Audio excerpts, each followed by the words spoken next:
Rebels, welcome to Back's Attacks, our Let's Play series, and today we are excited to be starting, or finishing, the upgrade to Stronghold 9. That extra troop portal that we get is going to be a real helpful thing. On defense, we get an extra spell tower and a brand new building that's very important, the arrow launcher. Also, there'll be a new gold smelter.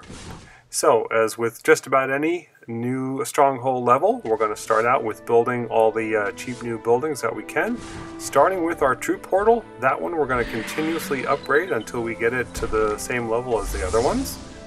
We'll also, actually, yeah, that one's so quick on the upgrade. We'll start that one immediately. It'll take 22 minutes to complete. We'll build our smelter as well.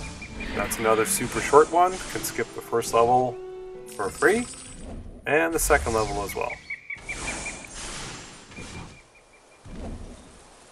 Third one won't take long at all. Let's see what else we need to build though first. May as well get those wall segments out of the way.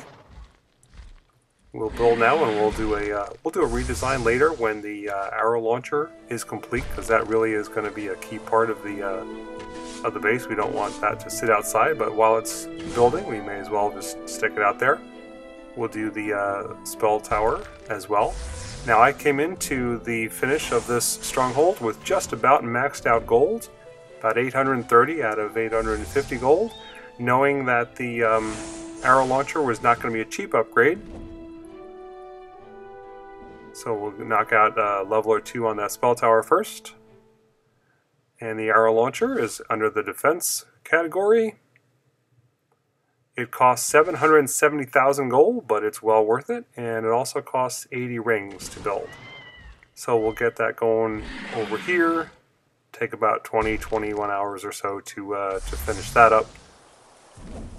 So no rush on that.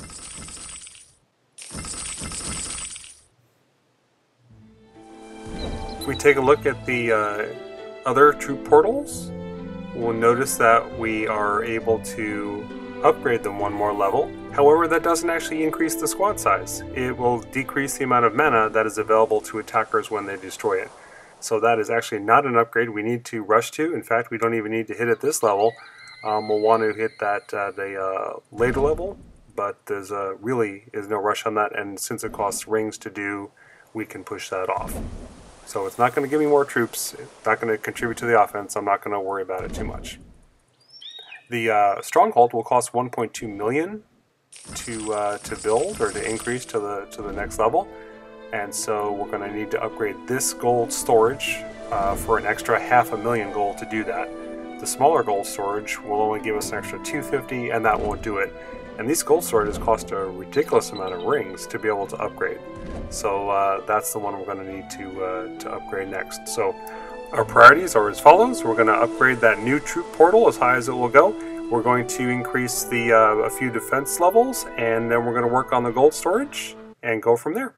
Now, the addition of the 5th troop portal is going to give us some interesting combinations and possibilities for offense. So I'm going to kind of fast forward here a minute.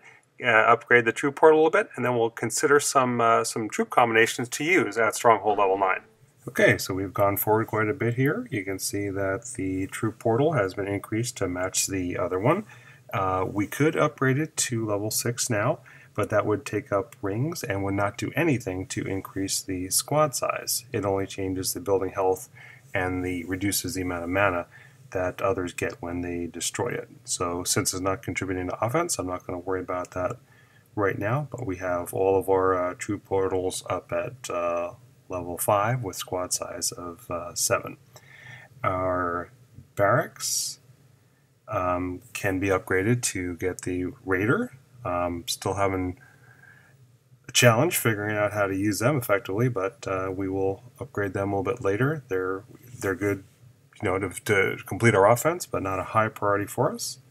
And the blacksmith, it is finishing up the last upgrade for level 5 on the Manor Hunter, which I do try to use, and then we will unlock several new upgrades at level 6. So that'll be a lot of upgrading to do. That's one of the kind of bottlenecks for Stronghold 9 is the time it takes to finish all of the troop upgrades. But those are really nice. You can get some nice addition to hit points and damage for the troops there.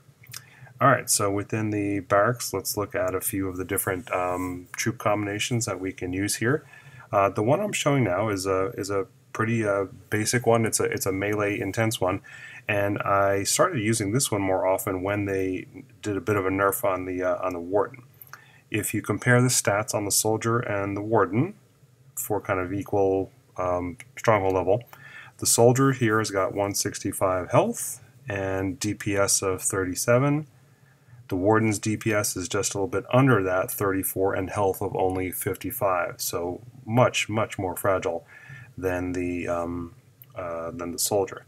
In addition, if you look on how the paladin healing works, from different paladins, their health aura can stack up to 3 times on ranged troops like Wardens and 6 times on melee. So I've shied a little bit away from using as many Wardens as I did earlier. So this combination I like because the Warden can help direct the troops. It will head for the nearest defense, and so they are great at cutting through walls. In fact, they get a bonus in their damage when they're hitting the walls. All right. The double dose of soldiers is that's just your bread and butter of the army composition. Really good health, really good hit points, and also our squad size right now is 7, and so that's rounded down when you're using a large troop like the Mauler or the Paladin. So even though it's troop size 7, instead of getting 3.5 or 4 of those, we only get 3 Maulers or Paladins. So some people, for this reason, don't even like Maulers at this level, and so they'll go with something. You know, if they like heavy on melee, they'll go with something like this. Just use more soldiers to dig through those walls, and since the paladins can stack up to 6 times on that, go ahead and have 6 paladins around. Others would like to keep a good number of soldiers, keep a paladin in the mix, but then have a pair of different wardens so that they don't all bunch up the troops together and get hit by the splash damage. It's perfectly okay to use a hybrid army. I use this fairly frequently as well. You've got 5 different troop portals, and so you use a Mauler soldier, Paladin, Warden, and Mana Hunter. That's the order I tend to deploy them. That way I don't have to figure out where on the space bar or where on the troop bar I have to look to deploy them. I can just go right in order. So that Mauler will help to dig through the wall and get the troops where they want to go. The soldiers are also a main tank. The paladins start to healing for them. Then the wardens and the will come behind them, and the mana hunters, as long as there's no Skywatch around, because those do splash damage. The advantage of the mana hunter is that they give a +1 mana bonus on destruction of any building that already gives some mana. So they won't do anything on builders' huts or on the tavern, but any other building there's a destruction bonus of 1. And that is not just for the ones that they kill, but rather they create that mana bonus aura, so to speak. You can see the graphic on the troop field, and so you can really generate a lot of mana fast if you have just one mana hunter squad within the mix. You would almost never need multiple of those. So even a hybrid combination will mix there. So there's a lot of different troop combinations you can use now that you have the 5th troop portal at Stronghold 9. That's one of the fun things there. And so next time, why don't we go ahead and take a look at a few different troop combinations in play, and how the ancient that you pick and how the base that you're hitting will affect the type of troop composition that you want. Thanks for watching.